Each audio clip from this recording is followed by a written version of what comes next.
వి gold trusted gold buyers తాకట్టులో ఉన్న బంగారాన్ని విడిపించి ఈ రోజు ఉన్న మార్కెట్ ధరకే కొనబడును.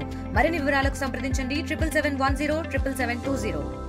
నేను అనగా దళిత కుటుంబం మాది.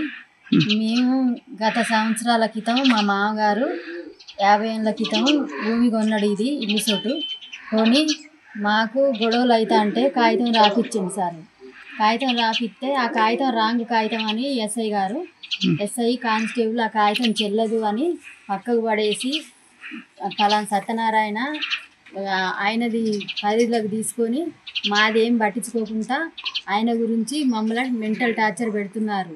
కానిస్టేబుల్ వచ్చి మేము గోడ కట్టుకుంటే ఆ గోడను నా భర్తలు చూసి కూలగొట్టిండు. సత్యనారాయణను కానిస్టేబుల్ నిలబడి కూలగొట్టి నా భర్తలు చూసి ఇట్టెందుకు కూలగొట్టిరంటే నా మీద ఎట్టబడితే మాట్లాడి కూలగొట్టి పోయిరు. నా భర్తను పోలీస్ స్టేషన్ పిలిచి టార్చర్ పెట్టుకుంటూ నిన్ను కేసుల పాలు చేస్తా, నిన్ను ఏం చేస్తానో చూడు, నిన్ను సందు చూసి సమయం చూసి నిన్ను జైల్లో పడేస్తా, నువ్వు మాట్లాడకు, బయటైనా గోడ కూలగొట్టినని మా పేరు చెప్తే మాత్రం బాగోదు అని నా భర్తను బేరిస్తా అంటే ఏంది సార్ అట్ట బేరిస్తారని నేను పోయి అడిగితే నువ్వేందమ్మా నా అట్ట చూస్తాను విందని బొమ్మలు ఎగిరేసుకుంటూ తప్పుడు మాట్లాడుకుంటూ బయటికి వెళ్ళిపోమ్మా, నువ్వు ఈడ నిలబడకు, నీకు నిలబడడానికి రైటే లేదు ఈడ అని నన్ను ఎట్టబడతట్నే ఎస్ఐ గారు మాట్లాడింది సారు.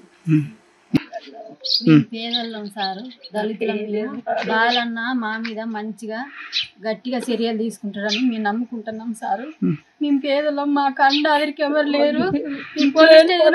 మాకే స్పందిస్తలేదు సారు. మేము త్వరలోనే డీజీపీ కాడికి పోదామని అనుకుంటున్నాం సారు.